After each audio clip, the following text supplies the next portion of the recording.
रोका।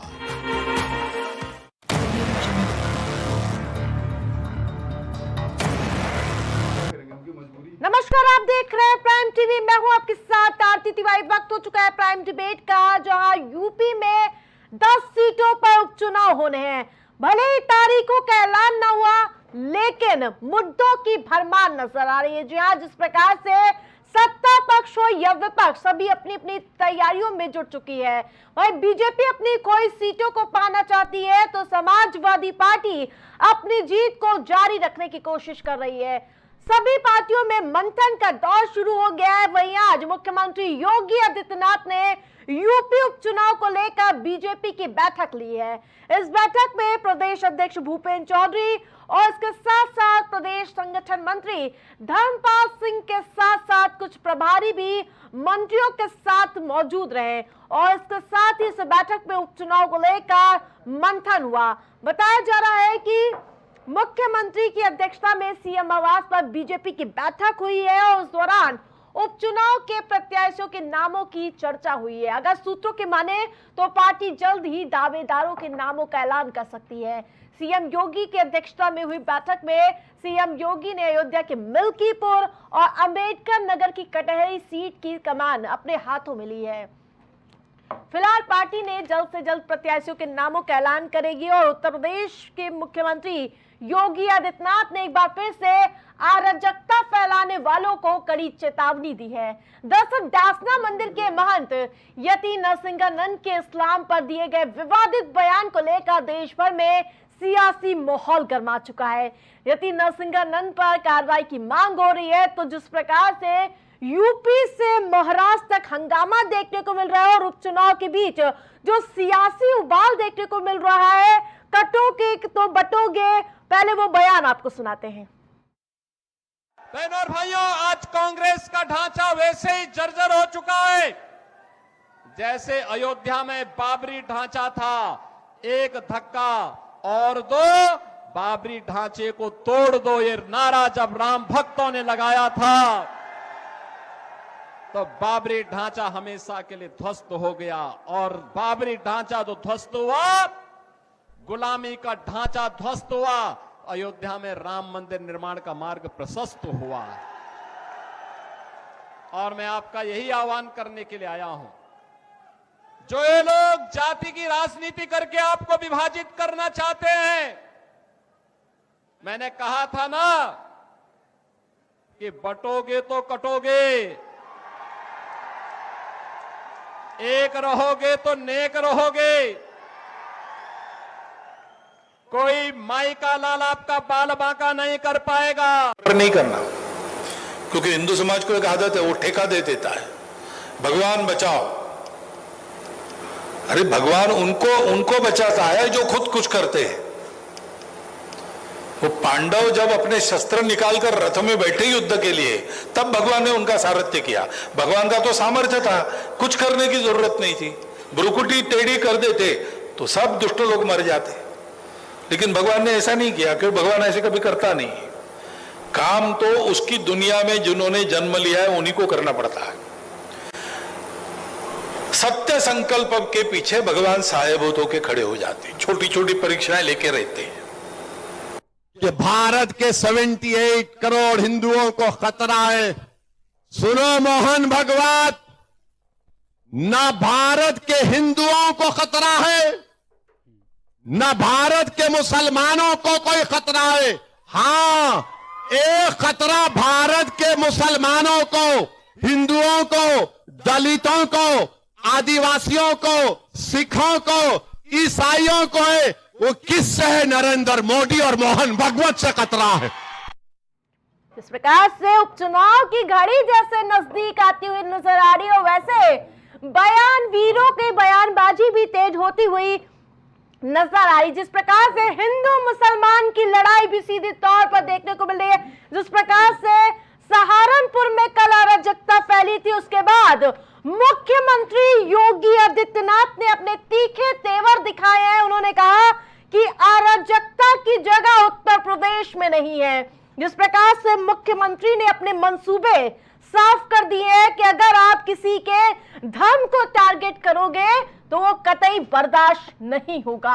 जिस प्रकार से यति नरसिंहानंद राव के बयान पर लगातार सियासी पलटवार देखने को मिल रहा था, उस बीच मुख्यमंत्री योगी आदित्यनाथ के इस बयान ने सियासी हलचल पैदा कर दी है। तो वहीं उपचुनाव करण लगातार देखने को मिल रहा है और हमारे साथ पैनलिस्ट भी जुड़ चुके हैं। पहले उनके चर्चा का आपको परिचय करा देती हूँ। जहां भारतीय जनता पार्टी से रत्नेश मिश्रा हमारे साथ जुड़े हैं, तो वहीं कांग्रेस से हरिनाथ उपाध्याय हमारे साथ जुड़ चुके हैं, तो वहीं पूजा मिश्रा समाजवादी पार्टी से हमारे साथ जुड़ी है, तो स्टूडियो से पंकज रस्तोगी वरिष्ठ पत्रकार हमारे साथ जुड़ चुके हैं। सबसे पहले रत्नेश जी, जिस प्रकार से उपचुनाव का शोर देखने को मिल रहा है, मंथन का दौर शुरू हो चुका है और कब नामों का ऐलान हो सकता है? देखिए आरती जी, आपको और सभी साथी पैनलिस्ट को और देश की जनता को मेरी तरफ से जय श्री राम। देखिए आरती जी, भारतीय जनता पार्टी तो हर चुनाव को चुनौती मानकर लड़ती है, क्योंकि चुनाव होते ही चुनौती के लिए हैं। अगर चुनाव चुनौती के लिए ना हो तो पार्टियां आसानी से लड़ें और जीत लें। जहां तक 10 विधानसभा क्षेत्रों में उपचुनाव की बात है, तो हमारे लिए तो चुनौती है, क्योंकि हम जनता के बीच जाए, अपनी बातें कहें, जनता को कन्विंस करें कि वो भारतीय जनता पार्टी में अपना विश्वास जो उन्होंने जताया अभी तक उसको और आगे भी जताए। हमारे लिए ये चुनौती है। लेकिन समाजवादी पार्टी को तो उपयुक्त कैंडिडेट भी नहीं मिल पा रहे हैं। मैं आपको 2 विधानसभा क्षेत्रों का उदाहरण देता हूं। जिस अयोध्या पे लोग इतनी पीठ थपथपाते हैं, उसकी मिल्कीपुर सीट से केवल एक नाम चल रहा है, अजीत कुमार। कटहरी से केवल एक नाम चल रहा है, छाया वर्मा। और दुर्भाग्य देखिए दोनों विधानसभा क्षेत्र के लोगों का कि ये वही लोग हैं जिनके पिताजी टिकट सपा के टिकट पर चुनाव जीतकर सांसद बने हैं। मतलब परिवारवाद की परिपाटी से ये बाहर नहीं निकलने वाले। अब दोनों विधानसभा क्षेत्रों के लोगों का दुर्भाग्य है कि बेटे को पिता को सांसद के तौर पर देखेंगे और बेटे बेटी को विधायक के तौर पर देखेंगे, तो इनके पास कैंडिडेट नहीं। अब वहीं अगर आप भारतीय जनता पार्टी की देखें तो हमारे पास 30 लोग हैं जो क्षेत्रों में प्रचार कर रहे हैं और भारतीय जनता पार्टी का टिकट मांग रहे हैं। तो भारतीय जनता पार्टी माननीय योगी आदित्यनाथ, पूज्य महंत योगी आदित्यनाथ जी के नेतृत्व में उत्तर प्रदेश में ऐसी सरकार चला रही है जिसमें सबको सुरक्षा देने की गारंटी दी जाती है, सबको संवैधानिक अधिकार देने की गारंटी दी जाती है और सबको यह कहा जाता है कि अगर आप संवैधानिक तौर तरीके से, विधिवत तरीके से उत्तर प्रदेश में रहते हैं तो आपकी सुरक्षा सरकार का दायित्व है। लेकिन अगर आप किसी भी प्रकार की अराजकता करेंगे तो आपको बख्शा भी नहीं जाएगा। पूजा जी, जिस प्रकार से अभी रत्नेश जी कह रहे, पहले आपको कैंडिडेट ही नहीं मिल रहे हैं और दूसरी तरफ कांग्रेस से आपको सीट बंटवारे को लेकर भी कहीं ना कहीं खटास देखने को मिल रही है। आपको नमस्कार और साथी प्रवक्ताओं को भी नमस्कार। हालांकि हमारे यहाँ पे कोई खटास तो है नहीं और इसी का परिणाम है कि माननीय मुख्यमंत्री, माननीय प्रधानमंत्री जी को रिलीजियस पोलराइजेशन करना पड़ रहा है, मुद्दों की बात नहीं कर रहा है। अभी जो है भाजपा के प्रवक्ता कह रहे थे कि हमारे पास कैंडिडेट नहीं है। मुझे लगता है कि एप्लीकेशन इन्हीं के कार्यालय पे जाकर के दे रहे हैं क्या, कि जो कैंडिडेचर के लिए जो हमारे यहाँ पे एप्लीकेशन दिया जाता है कार्यालय में, मुझे लगता है वो सारे शायद इनके वहाँ पे दिए जाने क्या कि नहीं, वाया भाजपा होकर के आएगी, इसलिए कर मेरे पास कैंडिडेट नहीं है, पहली बात। और दूसरी बात जो है, अभी इन्होंने कही कि हम चुनौतियां होती है चुनाव में जो है बाई इलेक्शन में जाने के लिए। हाँ वाकई आपके लिए तो और बड़ी चुनौती है, क्योंकि आपने जनहित में कार्य नहीं किया हुआ। ये परिवारवाद पे प्रश्न उठाते हैं। मुझे लगता है कि बृजभूषण शरण के ऊपर में इतने गंभीर आरोप लगते हैं, उनके बेटे को उठा करके टिकट देते हैं। और आपको भी पता होगा, भी हरियाणा के चुनाव हुए हैं और उनमें जो है 11 ऐसे कैंडिडेट रहे हैं कि जो इन्होंने परिवारवाद को बढ़ावा देने का कार्य किया हुआ है। और मैं उत्तर प्रदेश की बात कर लूं तो अभी जब लोकसभा का चुनाव हुआ था तो इन्होंने जो है परिवारवाद को बिल्कुल ऐसे खत्म कर दिया था। निषाद के बेटे को टिकट नहीं दिया, ओपी राजभर के बेटे को टिकट नहीं दिया, या जो है अभी करण भूषण, जो हालांकि बृजभूषण शरण के दोनों बेटे, एक विधायक है और अभी आपने सांसदी का टिकट दे दिया। तो आप कहां से, पीयूष गोयल, ज्योति आदित्यनाथ सिंधिया, बहुत लंबी है क्योंकि इनका परिवारवाद भी बहुत लंबा है। हमारी जो है अगर पार्टी कंपेयर की जाए तो कंपेरिजन में पार्टी वाली छोटी है, तो इसी कंपेरिजन ऐसे भी कंपेयर किया जाए तो इनका परिवारवाद भी हमारे जो है लंबा है। और इनका परिवार इस कदर है कि जो है अमित शाह के बेटे, उनके 16,000 गुना संपत्ति में वृद्धि हो जाती है। उनको बिना किसी क्वालिफिकेशन के जो है बीसीसीआई का अध्यक्ष बना दिया जाता है, सचिव बना दिया जाता है। ऐसा तो हमारे यहाँ नहीं होता। हमारे यहाँ कम से कम जो है लोकतांत्रिक तरीके से जनता के बीच में जाते हैं, चुनाव लड़ते हैं। अगर वो इलेक्ट होते हैं, जनता उनको मत देती है, तो लोकतांत्रिक तरीके से वो जाकर के सदन में बैठते हैं। अभी बात हो रही थी संविधान की। संविधान की बात आप तार जब तब कर रहे थे, 19 सीटों, आरक्षित सीटों के साथ धांधली की, अपने आप तार किया।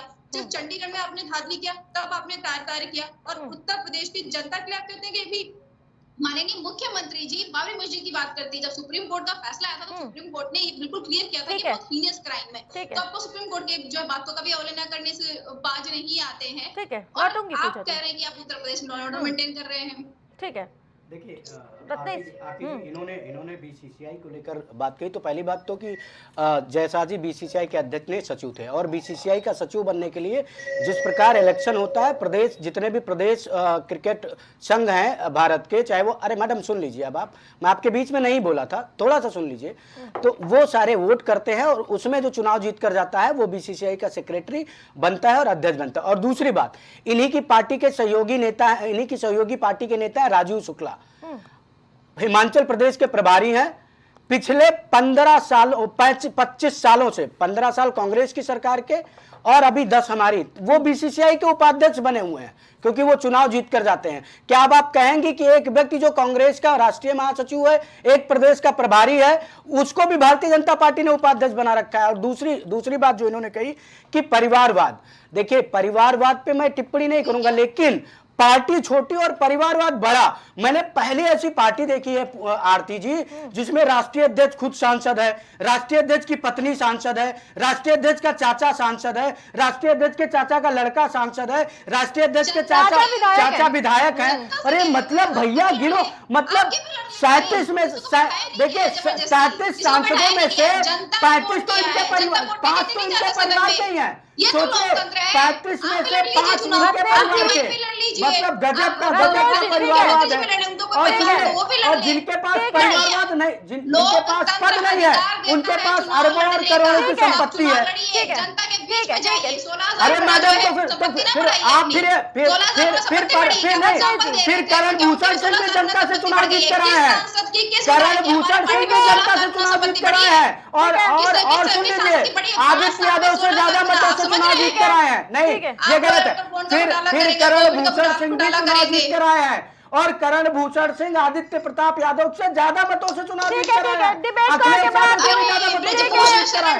तो ये मत कहिए, मतलब ये नहीं चलेगा, ये नहीं चलेगा पूजा जी। जो प्रश्न उठाते हैं, हम तो कह रहे 16,000 गुना संपत्ति बढ़ी है। अरे तो आप एक काम करिए ना, आप जाइए शिकायत करिए उनके खिलाफ, ईडी में शिकायत करिए, क्यों नहीं करती? अगर आपके पास एविडेंस है कि उनकी संपत्ति 16,000 गुना बढ़ी है तो जाके शिकायत करिए। अरे विपक्ष में बैठी आपकी कोई नैतिक जिम्मेदारी नहीं है।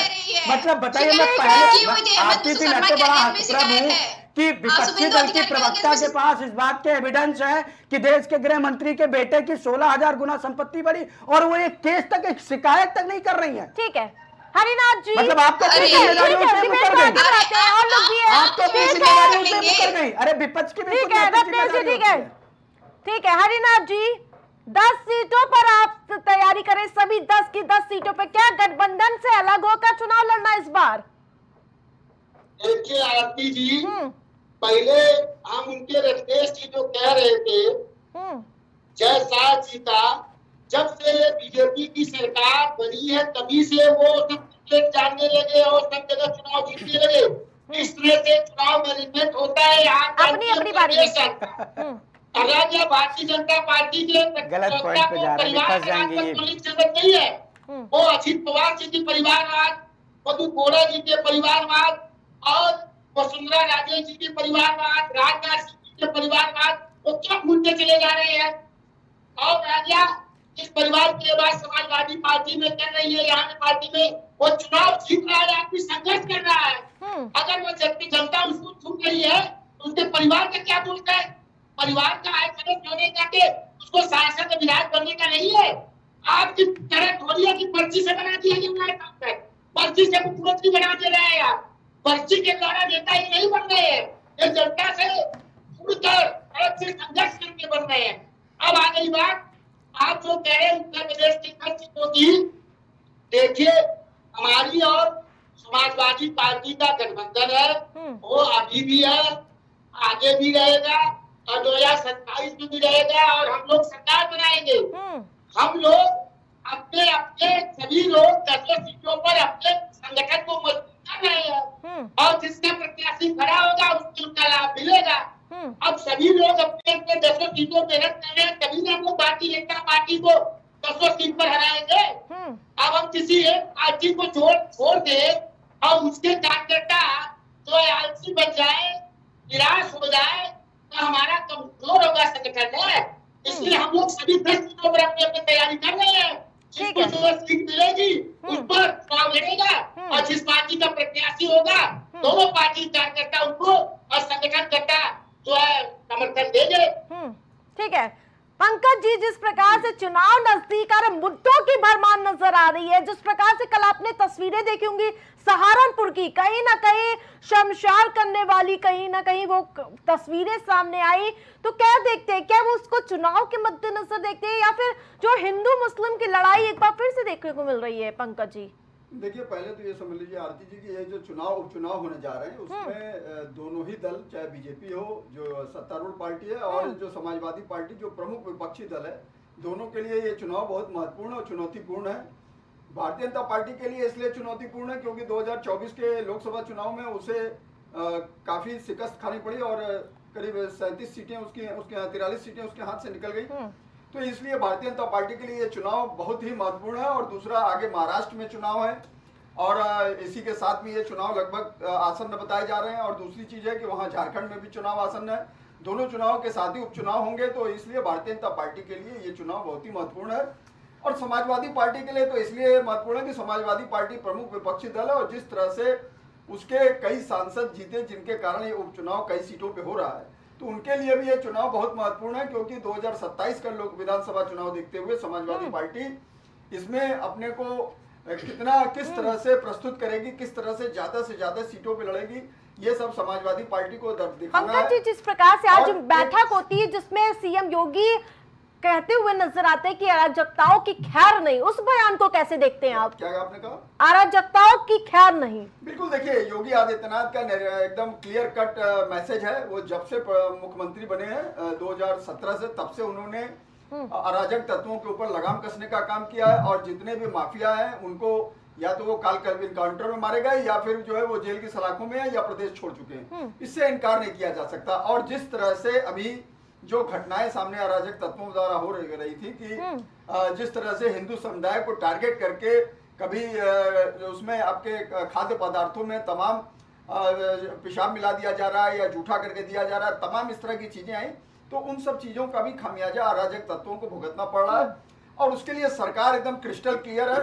और जो भी देखिए पहले के ये होता था कि पहले भी कोई अपराध करता था उस पर सजा नहीं होती थी, लेकिन आज की डेट में योगी आदित्यनाथ की सरकार में चाहे वो बनारस का कांड हो चाहे कहीं का कांड हो, जो अगर उनकी पार्टी का भी कोई व्यक्ति चाहे कुलदीप सेंगर हो, आज कुलदीप सेंगर आजीवन कारावास जेल है, तो ये सब चीजें योगी आदित्यनाथ की दृढ़ इच्छा शक्ति को प्रदर्शित करता है, जिसके कारण इस तरह की चीजों पे लगाम कसने का काम वो कर रहे हैं। और जनमानस इसको बिल्कुल उस नजरिए से देख रहा है। और लेकिन यह है कि अब देखिए आगे के उपचुनाव में उसका क्या परिणाम रहता है वो तो सामने दिखाई देगा। लेकिन जिस तरह से योगी आदित्यनाथ ने मिल्कीपुर सीट और कटेरी सीट की बागडोर अपने हाथ में संभाल रखी है, तो वो उसको एक चुनौती मानते हैं और उसके लिए वो कठिन प्रयास और कठिन मेहनत कर रहे हैं, कड़ी मेहनत कर रहे हैं, जिसका सार्थक परिणाम। रत्नेश जी भी बोलने के लिए बड़ी मेहनत करके रखे। ठीक है रत्नेश जी बोलिए।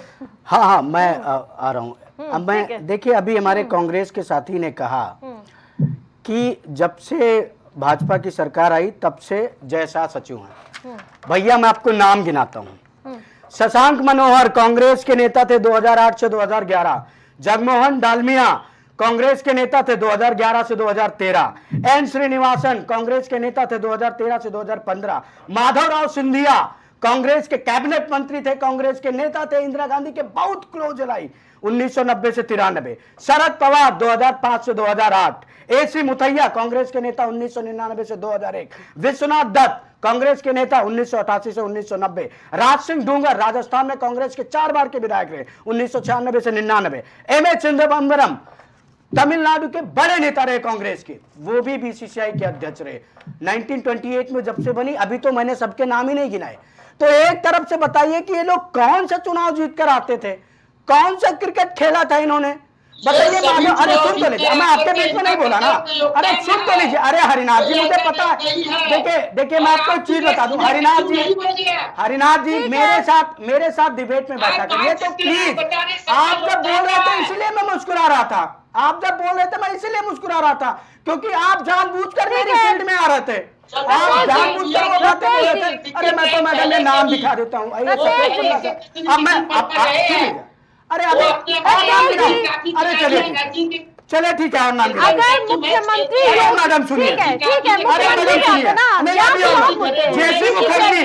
जेसी मुखर्जी 1951 से 54, विजयनगरम के महाराज कुमार 1954 से 56, सुरजीत सिंह मजीठिया 1956 से 58, आर.के. पटेल 1958 से 60, फतेह सिंह राव गायकवाड़ 1969 से 66, जान इनामी 66 से 69, ए.एन. घोष 1900। अरे भैया इतने नाम गिना दूंगा, बेहोश हो जाएंगे कांग्रेस का प्रवक्ता। 60 साल 65 साल जब कांग्रेस ने शासन किया तो बीसीसीआई का आप देखिए, मैं वही बात, आप सुनिए, अरे सुन तो लीजिए, अरे भाई मैं वही बता रहा हूँ, अरे रस्तोगी जी वही मैं आपको बता रहा हूँ, आप सब सुन लीजिए, अरे हरिनाथ जी सुन लीजिए। बीसीसीआई पे पहले डिबेट नहीं है। हाँ मैं नहीं, सवाल पूछा तो जवाब तो देना पड़ेगा ना।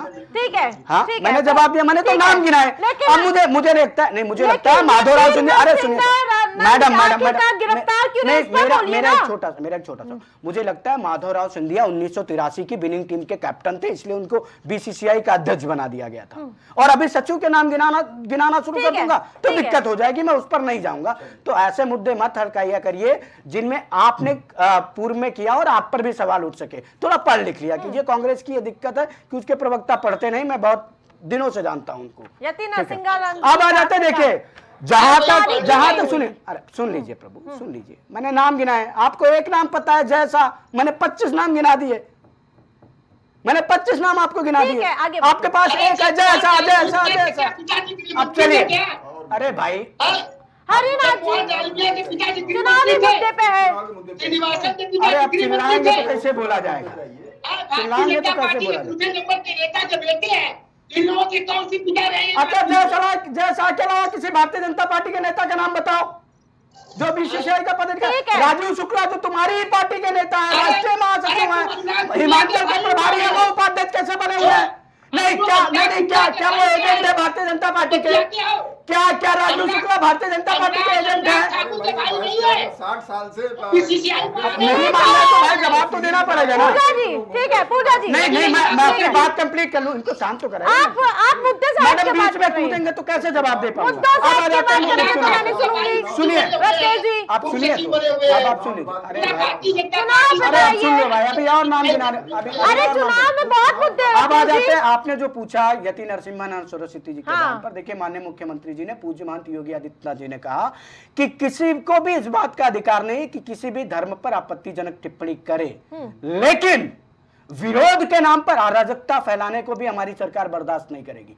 और जिस प्रकार टिप्पणी को लेकर इकरा हसन ने, अपना समाजवादी पार्टी की सांसदा ने जो वीडियो जारी किया था, उन्होंने उस पर अपना वीडियो क्यों नहीं जारी किया जब एक हिंदू मंदिर पर उसको घेर कर उस पर पथराव किया गया? क्या यह सही है? सहारनपुर में जो आज आपने देखा पुलिस वालों पर पथराव किया गया, क्या यह सही है? मैं कहता हूं अगर यति नरसिम्हानंद सरस्वती गलत है तो मंदिरों पर पथराव करने वाली भीड़ भी गलत है। और मैं खुल के कहता हूं वो मुस्लिम थे जिन्होंने हमारे डासना के देवी मंदिर पर पथराव किया, वो मुस्लिम थे जिन्होंने क्या कहते हैं पुलिस के ऊपर सहारनपुर में पथराव दिया। क्या समाजवादी पार्टी के किसी नेता ने कंडम किया? और इकरा हसन और जुबैर खान जैसे लोग, ये वो छुपे हुए सांप हैं देश के जो देश की सुरक्षा और संरक्षा को खतरा उत्पन्न कराते हैं। मैं तो कहता हूं योगी आदित्यनाथ जी से कि इकरा हसन पे भी मुकदमा दर्ज करिए, क्योंकि उन्होंने सांसद रहते हुए इस तरह की बयानबाजी की जिससे जनता भड़की। अगर यति नरसिम्हानंद सरस्वती गलत है तो इकरा हसन भी गलत है। जवाब ले लेती हूँ, ठीक है पूजा जी।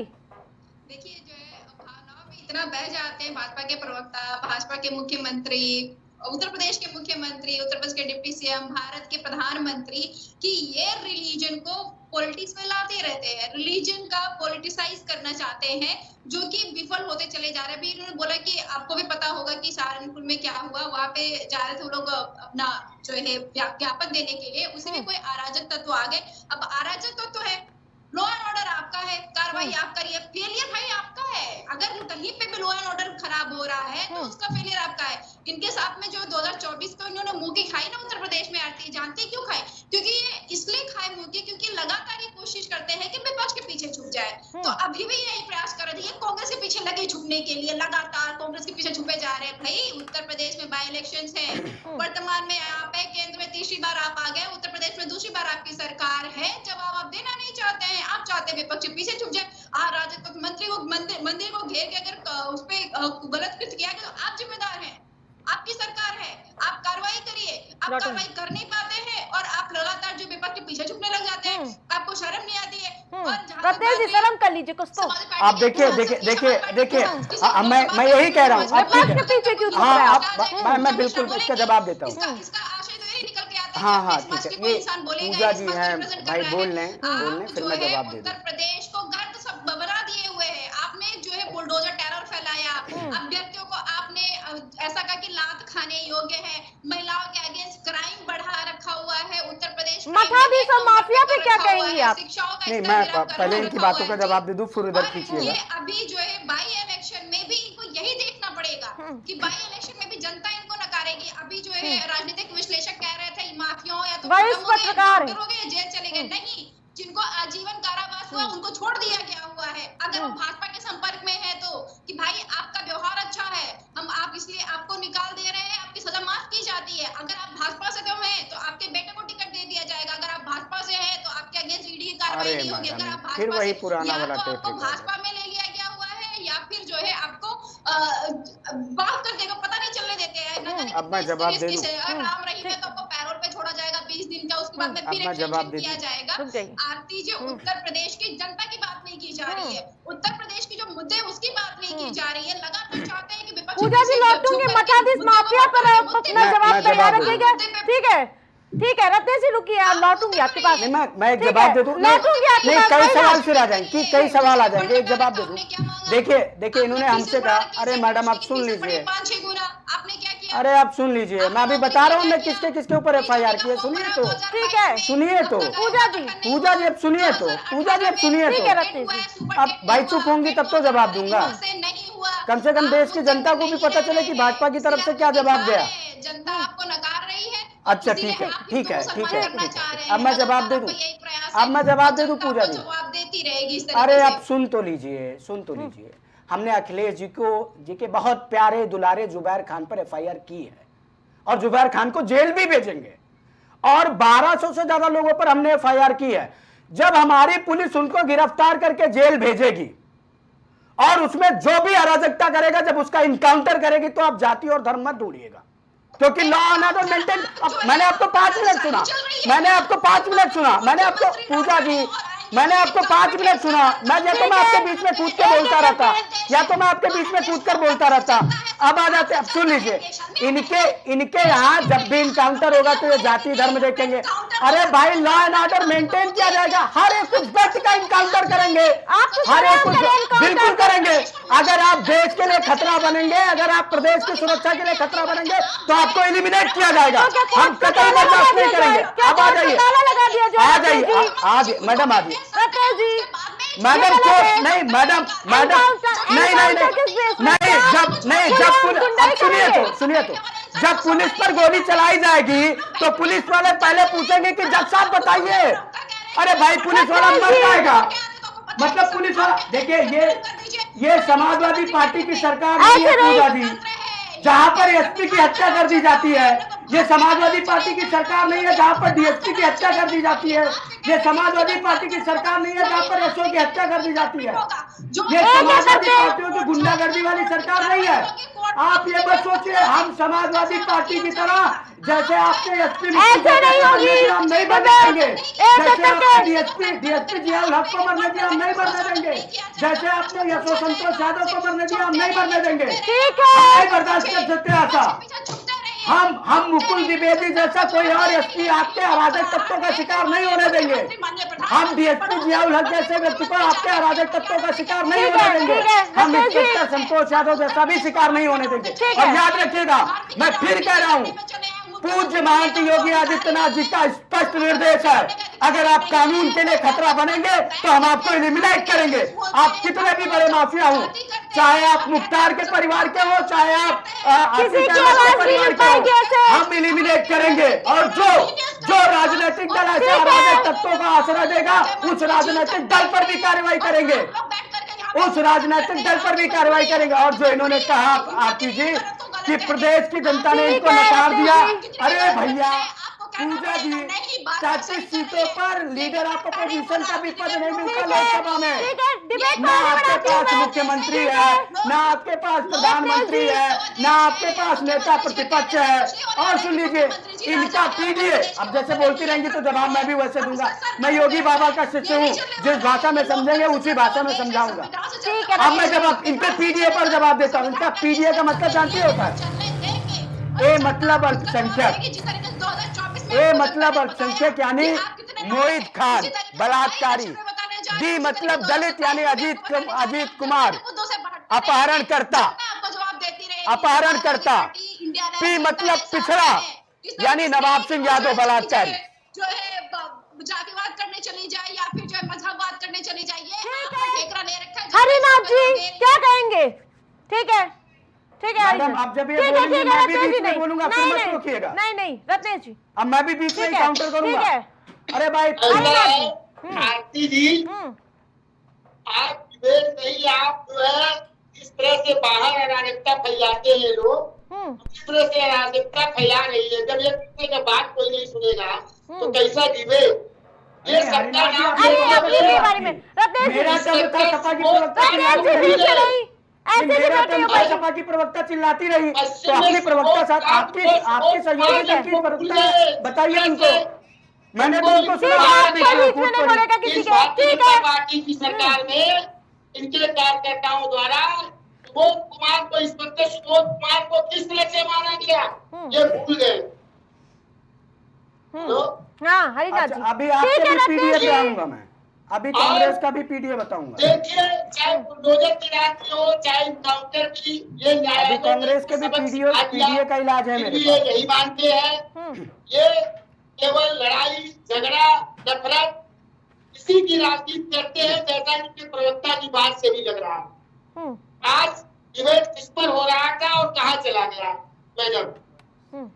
ये आप देखिए, अभी कल ही देवरिया में किस तरह से स्कूल से जा रही लड़कियों के साथ छेड़छाड़ किया जा रहा है, किस तरह से अमेठी में हत्या कर दी गई 4 परिवार की शिक्षक की। यही कानून का राज है।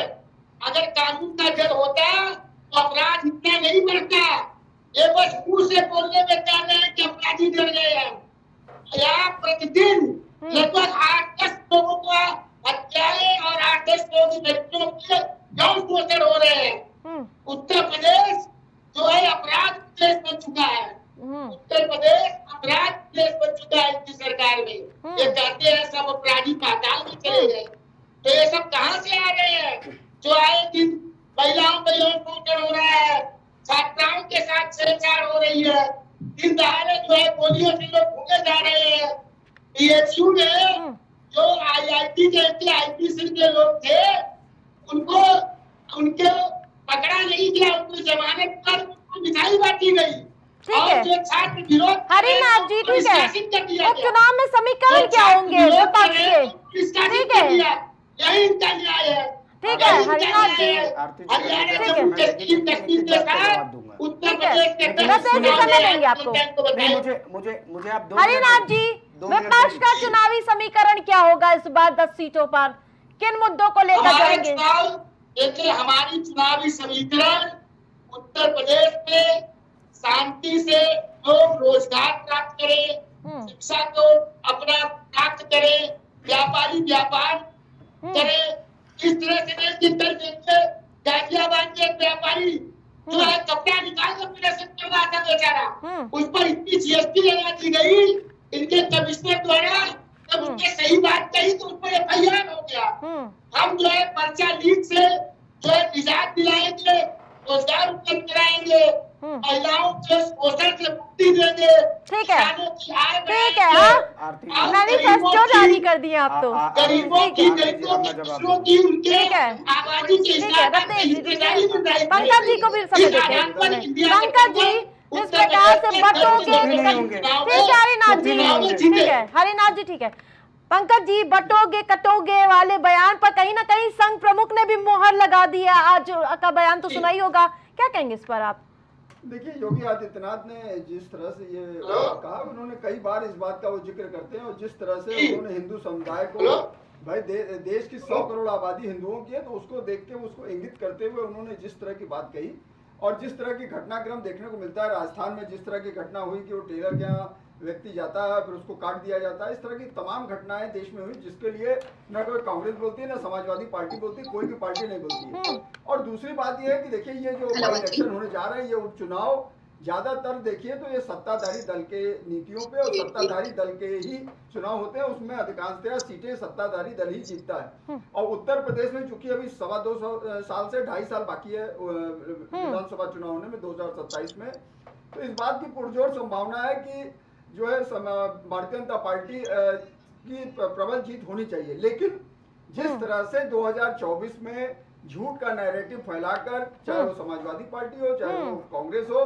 कि जो है सफल तो हो गए, लेकिन कहीं ना कहीं खत्म हो जाएगा, मुसलमान 2 दर्जे के नागरिक हो जाएंगे, आरक्षण खत्म हो जाएगा बैकवर्ड क्लास का और शेड्यूल कास्ट का, तो इस तरह का नैरेटिव फैला के आप बार बार ये नहीं चलता, काट की आड़ी एक बार चलती है। और जिस तरह से भी समाजवादी पार्टी के प्रवक्ता बोल रही थी, तो आप ये भी दिन याद रखिए कि मोहित अंसारी हो, जिसने 13 साल की लड़की के साथ बलात्कार किया, मोहित खान और राजू खान, जो 2 लोगों ने बलात्कार किया, उसमें समाजवादी पार्टी कोई टिप्पणी नहीं करती। समाजवादी पार्टी ने तो ये भी कहा कि उनका डीएनए टेस्ट कराइए, डीएनए की रिपोर्ट भी उनके पक्ष में आ गई राजू खान के।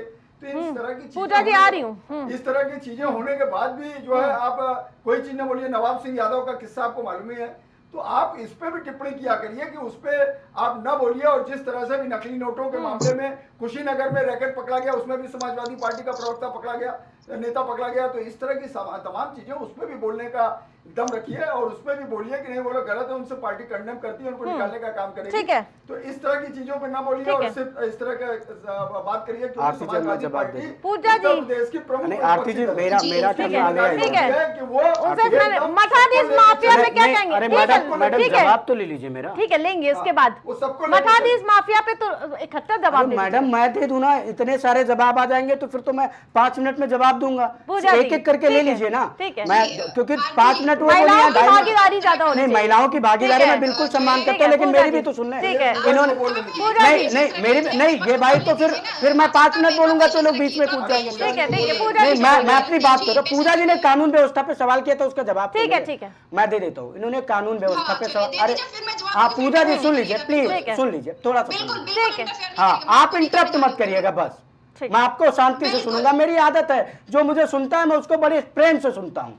ठीक, अब देखिए पूजा जी ने कानून व्यवस्था पे बात की, तो देखिए मुझे वो दिन याद है जब जवाहर बाग में एसपी रैंक के अधिकारी मुकुल द्विवेदी की हत्या हो गई, समाजवादी पार्टी की सरकार थी।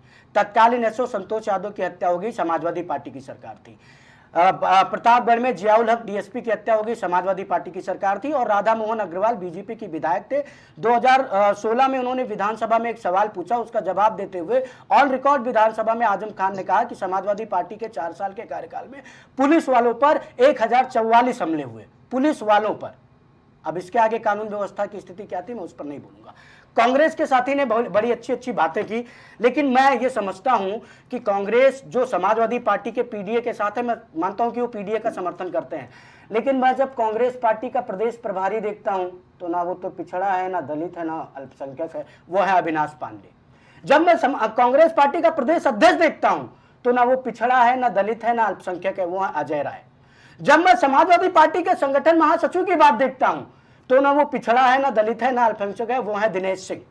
जब मैं समाजवादी पार्टी के, जब मैं कांग्रेस पार्टी के युवा मोर्चा के अध्यक्षों की बात देखता हूं तो इसके पहले कनिष्ठ पांडे हुआ करते थे, कल्याणपुर से उनको टिकट दिया था कांग्रेस पार्टी थे, ना वो पिछड़ा थे, ना दलित थे, ना अल्पसंख्यक थे। फिर मैं जाता हूं इनके यहां जब, तो देखता हूं कि राष्ट्रीय अध्यक्ष के पद पे तो 1998 से लेकर 2014 तक केवल एक गेम चला, सोनिया गांधी राहुल गांधी, सोनिया गांधी राहुल गांधी। वो तो खड़गे जी की किस्मत अच्छी थी कि भारतीय जनता पार्टी ने इस बात को मुद्दा बना दिया, इससे कांग्रेस दबाव में आई और खड़गे जी राष्ट्रीय अध्यक्ष बन गए। अब आ जाते हैं कि इन्होंने जो और सारी चीजें बात कही, कानून बुलडोजर कार्रवाई, इन्होंने बुलडोजर कार्रवाई की।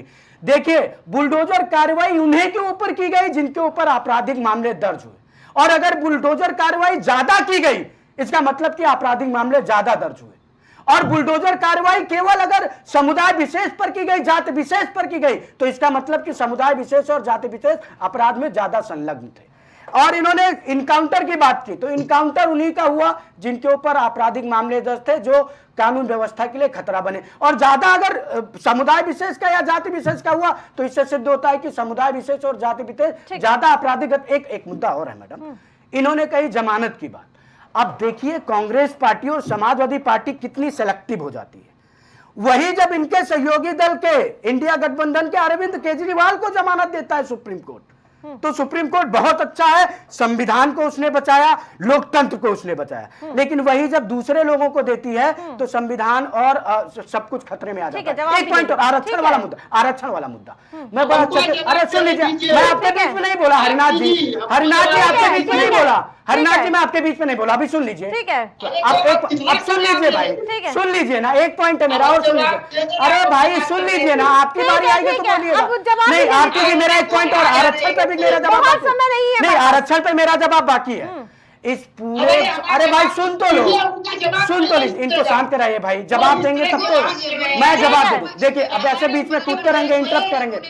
पूरे आजाद भारत के इतिहास में आप आजाद, अरे सुन लीजिए हरिनाथ जी, 10 सेकंड में मेरा जवाब है, मेरा जवाब 10 सेकंड का है, मेरा जवाब 10 सेकंड का है। आप उलूल जुलूल बातें मत करिए, मैं जवाब दूंगा, आप बोलते। देखिए इस पूरे स्वतंत्र भारत के इतिहास में अब तक केवल 2 बार आरक्षण समाप्त किया गया आरती जी, और वो समाप्त किया गया जामिया मिलिया इस्लामिया से और अलीगढ़ मुस्लिम यूनिवर्सिटी से। ठीक है, और दोनों बार केंद्र में कांग्रेस की सरकार थी, और ये बैठकर कांग्रेस के प्रस्तुता यहाँ पर झूठ के बोलते हैं और कहते हैं कि आरक्षण खत्म कर दिया। अरे सब करिए हरिनाथ उपाध्याय जी, दलितों अनुसूचित हो गया, समय पूरा हो गया भारत। ठीक है, समय पूरा हो गया आपका, नहीं क्यों समय पूरा हो गया। अरे मैडम पूरा मौका दिया आपको, ठीक है पूजा जी, मैं भी काउंटर को पूजा जी, ठीक है मैं जानता हूँ, ठीक है, आपको सबने बहुत शांति से सुना सतेज जी, ठीक है, ऐसे नहीं आज की तरह परत दर परत छीलता हूँ तो बेचारे फ्रस्ट्रेट हो जाते हैं, मुझे पता है। ठीक है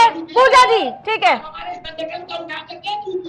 अरे आपकी सत्ता नहीं आने वाली, ठीक है, ऐसे डिबेट नहीं होती है। ये पहले पूजा जी को बोल लेने दीजिए, फिर उनके बाद मैंने आरक्षण पे बोल तो दिया, 2 बार 2 जगह से, ठीक है, ठीक है, 2 बार आपकी केंद्र में सरकार थी, जामिया मिलिया से, ठीक है रत्नेश जी, आपको पूरा समय देगा। उपाध्याय जी आप ये इतना गुस्से में हो रहे हैं हरियाणा जम्मू कश्मीर के।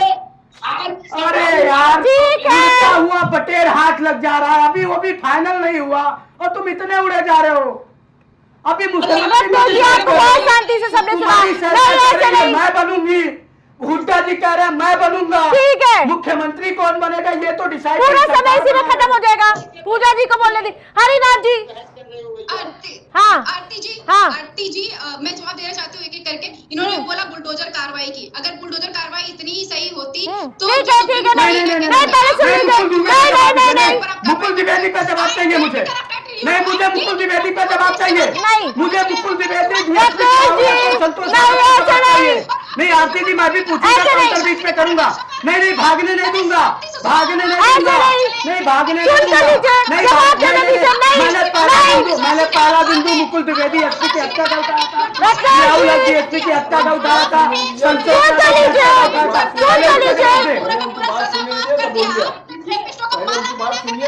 अरे मैंने तो सवाल पूछा क्यों बहुत जवाब देना, ठीक है देंगे,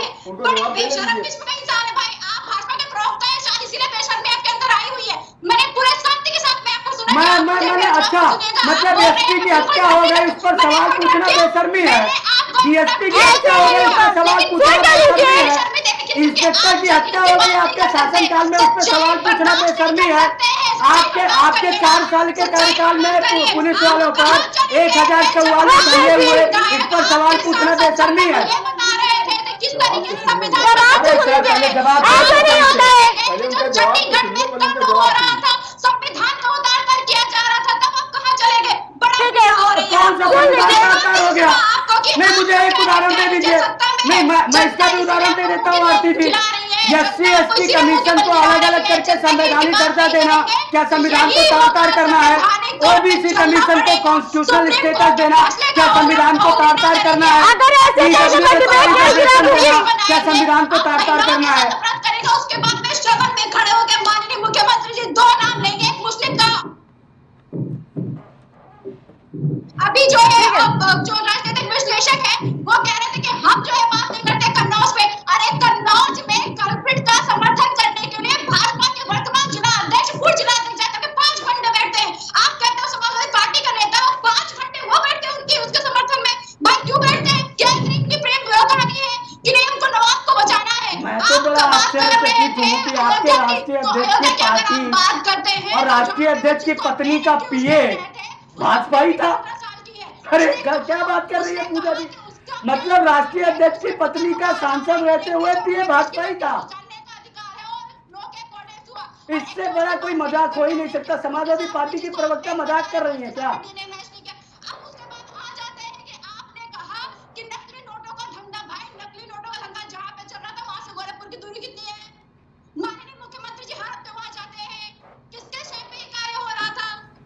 नोटबंदी की, आपने कहा ये कार्य सारे खत्म हो जाएंगे, आपका फेलियर है। लगातार मैं कह रहा हूँ डिफेंस के पीछे छुपना चाहते हैं, डिफेंस के पीछे छुपने से नहीं होगा। जिम्मेदारी मत लीजिए, जनता को जिम्मेदारी से मुक्त करने जा रही है। और यही बौखलाहट है जो आप बार बार खड़े होकर मंचों से जाति धर्म को लेकर के आते हैं और चर्चा नहीं करना चाहते, जमीनी हक पर चर्चा नहीं करना चाहते। आज भी स्वास्थ्य व्यवस्था खराब हो रखी है। हाथरस में आपने देखा, मजाक बना दिया आपने कि 2-2.5 लाख लोग वहां पे इकट्ठे हो गए, प्रशासन को पता ही नहीं। एम्बुलेंस पहुंचनी चाहिए, 102 108 एम्बुलेंस समाजवादी पार्टी ने चलाई थी, वही चलाए होते। अरे भाई, मुकुल द्विवेदी की हत्या आप ही की सरकार में हुई, जियाउल हक की हत्या आप ही की सरकार में हुई, संतोष यादव की हत्या इस पर बता बोल दीजिए ना। अरे मैं विनती करता हूँ पूजा जी आपसे, नवरात्रि चल रहा है, देवी स्वरूपा, मुकुल द्विवेदी की हत्या पर एक शब्द तो बोल दीजिए। आप कह दीजिए ना कि जवाहर बाग में यादवों ने जो मुकुल द्विवेदी की हत्या की वो गलत था, DSP जियाउल हक की हत्या गलत थी, इंस्पेक्टर संतोष यादव की हत्या गलत थी। जो आपके 5 साल के कार्यकाल में 1044 हमले हुए पुलिस वालों पर, वो गलत थे। आप बोल ही नहीं रही हैं।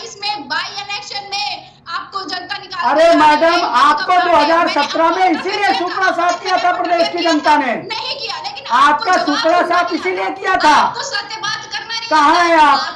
आपने लॉ एंड ऑर्डर का, स्वास्थ्य व्यवस्था का सबका मजाक कर रखा हुआ है।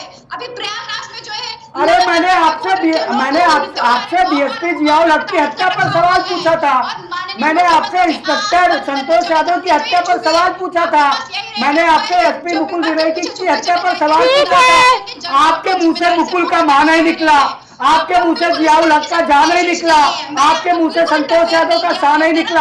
आखिर कौन सी मजबूरी है समाजवादी पार्टी की और कि आप एक यादव की हत्या को भी कंडम नहीं कर पा रही है? महिला अपराधों में उत्तर प्रदेश को टॉप पर, तो हर 15 मिनट पे एक महिला के साथ में अपराध होना चाहिए। अगर महिला पुलिस स्टेशन पर जाएगी मदद मांगने के लिए, अरे मैडम, NCRB वही डाटा जारी करता है जो आप दोनों मिलकर डिबेट कर लेंगे क्या? ऐसी कौन सी डिबेट नहीं होती है? अरे मैडम, इनसे मेरा हाथ से निवेदन है, मुकुल मैं पूछ लूंगी अपने जी। मेरा एक सवाल इनसे पूछ लीजिए। मुकुल द्विवेदी, जियाउल हक और इंस्पेक्टर संतोष यादव, हायरार्की में 3 अधिकारी, टॉप पे SP, दूसरे नंबर पर DSP। ठीक है रत्नेश जी, इनकी अपने बारे में बोलिए ना। मैडम ये भी तो पूछ रहे कि मैं मुझे भी तो सवाल पूछने का हक है ना। वो संविधान मुझे भी तो अधिकार देता है, या वो संविधान तो समाजवादी पार्टी और कांग्रेसियों के लिए है? ठीक है पंकज जी। अरे आपसे पंकज जी, संतोष यादव पर जवाब मैंने। पूजा जी दे दीजिए ना जवाब। मुकुल द्विवेदी की हत्या पर जवाब दे दीजिए ना, जियाउल हक की हत्या पर जवाब दे दीजिए ना, संतोष यादव की हत्या पर जवाब दे दीजिए ना, पुलिस वालों पर उस पर जवाब दे दीजिए ना। अरे भाई मैं ठीक पूछ है रहा रत्नेश जी, हूँ, मुकुल द्विवेदी का आगे माँ तो बढ़ाते हैं बोल डिबेट दीजिए, को। पूजा जी मुकुल द्विवेदी का माँ तो बोल दीजिए, संतोष यादव का सा तो बोल दीजिए। मतलब देखिए क्या विडंबना है कि एक एसपी की हत्या पंकज होती जी, है, डीएसपी ठीक की है, हत्या होती है, ठीक है, ठीक है, ठीक है, दोनों का समय हो गया, ठीक है, ठीक है। भाई हटाइए, आपको भाजपा के प्रवक्ता है तो भाजपा जैसी मानसिकता भी रखते हैं। आप सच तो बोलेंगे नहीं ना, इस सच आपसे सुना जाएगा ना, ही आप संविधान का सम्मान करेंगे। आप नहीं, मैंने तो आपसे बस केवल 3 नाम पूछे। मैंने पूजा जी आपसे 3 नाम पूछे। तक पहुंचेंगे, ये आपकी प्रवृत्ति में आ गई हुई है। संवैधानिक पद पर बैठ करके माननीय मुख्यमंत्री जी सर कटेंगे बटेंगे ये कहेंगे। अभी आप जो सर्व समाज की बात करते हैं, 543 सीटें थी लोकसभा में, एक मुस्लिम व्यक्ति को चुनाव नहीं लड़ाया। आपने कैबिनेट मंत्री मंत्रालय बनाया, उसमें एक मुस्लिम व्यक्ति को अपने मंत्री हमने डिप्टी सीएम पिछड़े को बनाया, हमने मध्य प्रदेश में मुख्यमंत्री पिछड़े को बनाया। आप दोनों ऐसे बीच में बोलते रहेंगे तो मैं डिबेट यही गिरा दूंगी। पूरी तरीके से चलिए बताइए। ठीक है पंकज जी, देखिए एक बात तय समझ लीजिए कि ये उपचुनाव अगर इंडी गठबंधन बटेगा तो निश्चित रूप से हारेगा, इससे इनकार नहीं किया जा सकता। जिस तरह से अखिलेश यादव और जिस तरह से कांग्रेस, भारतीय राष्ट्रीय कांग्रेस 10 से 10 सीटों पे दावा कर रही है, तो अगर वो मिल के लड़े तो ये मजबूती से लड़ेंगे। और वैसे लेकिन जिस तरह से योगी आदित्यनाथ ने कड़ी मेहनत करते हुए मेहनत की और जिस तरह से प्रत्याशियों के चयन को लेकर भी भाजपा जिस तरह से एकदम मतलब कॉशस है, तो ये मान के चलिए कि इस चुनाव में भारतीय जनता पार्टी कड़ी टक्कर देगी। और अभी सवाल ये जो बुलडोजर पे और इनकाउंटर पे बात चल रही थी, तो ये निश्चित मान के चलिए उसके ही यहाँ बुलडोजर चला जिसकी नजोल की जमीन थी, चाहे वो लखनऊ का मामला हो, चाहे राजधानी लखनऊ में 8-8 मंजिला बिल्डिंगें गिराई गई, चाहे और अन्य जगहों पे हो। कोई भी व्यक्ति जिसकी नजूल की जमीन पे निर्माण था वही गिराया गया। अगर वो ऐसे किसी की जमीन पे गिरा गया होता तो वो कोर्ट जाके क्लेम करता, लेकिन आज तक कोई ऐसा व्यक्ति नहीं होता जिसकी जमीन पर सरकार ने बुलडोजर चलाया और वो सुप्रीम कोर्ट या हाई कोर्ट का उसने दरवाजा खटखटाया। ठीक है, समय कम है, कम शब्दों में जवाब। और दूसरी चीज, जिस तरह से जो एनकाउंटर की बात हो रही, तो जो लोग पुलिस के ऊपर हमला करते हैं और भागने का काम करते हैं, तो पुलिस उसमें जवाबी कार्रवाई करती है, इससे भी इनकार। ठीक है रत्नेश जी, लास्ट कमेंट उपचुनाव पे। देखिए मैंने शुरुआत पे ही कहा कि हम चुनाव को चुनाव की तरह लड़ते हैं और हम जीत को लेकर आश्वस्त हैं, क्योंकि प्रदेश की जनता ने दूसरी बार हमको पूर्ण बहुमत देकर प्रदेश में बैठाया है और तीसरी बार हमें लोकसभा की सबसे बड़ी पार्टी बनाकर भेजा है, इसलिए हम लेकर बिल्कुल निश्चिंत हैं। ये समाजवादी पार्टी की बौखलाहट है जो दिखाई देती है। आप देख लीजिए कि इनके नेताओं का बयान के, चाहे वो बलात्कार के मामले में हो, चाहे वो फर्जी नोट के धंधे के मामले हो, और मैंने अभी तो इनके पूर्व मंत्री को कोड करके जो उन्होंने विधानसभा में ऑन रिकॉर्ड बोला था, उस रिकॉर्ड को कोट करके मैंने सवाल पूछा, लेकिन समाजवादी पार्टी की हमारी प्रवक्ता बहन ने उस पर जवाब नहीं दिया।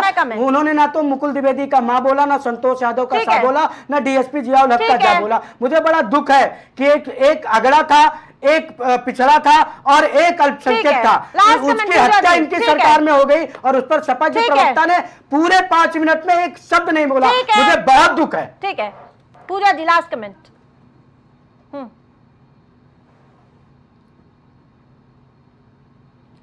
इतना दुख इस बात पे हो जाता है कि उत्तर प्रदेश में महिलाओं के साथ में हर 15 मिनट में अपराध होता है। महिला अपराधों के मामले में उत्तर प्रदेश नंबर 1 पर है। काश इनको इस बात पे दुख हो जाता है कि दलित अपराधों के मामले में उत्तर प्रदेश नंबर 2 पे आ रहा है। काश इनको इस बात पे दुख हो जाता है कि सबसे ज्यादा पढ़े लिखे बेरोजगार युवा उत्तर प्रदेश में है। काश इनको इस बात पे दुख हो जाता है कि सड़कें आज बनती है और कल टूट जाती है। ठीक है, समय कम है पूजा। दुख हो जाता है कि धर्म की बातें चलती है, सदन में खड़े होकर माननीय मुख्यमंत्री जो 2 जाति और एक धर्म का नाम लेकर के गलत नाम सोच करते हैं। काश इनको इस बात का दुख होता कि दिन दहाड़े लखनऊ जैसे मतलब कैपिटल सिटी में इस तरह की कार्रवाई होती। काश इस तरीके की चीजें होती। देखिए ये जो भाजपा को 2024 में जनता ने जवाब दिया है, जनता अपने मुद्दों पर जो है 2000 ये बाई इलेक्शन में भी जवाब देगी और आने वाले 2027 में भी जवाब देगी। ठीक है, कुछ भी बोल लीजिए, जनता अपने मुद्दों से नहीं। ठीक है, आप सभी पैनलिस्ट का हमारे साथ जुड़ने के लिए बहुत बहुत धन्यवाद। तो लगातार उपचुनाव को लेकर सियासी बयानबाजी का दौर देखने को मिल रहा है। उस बीच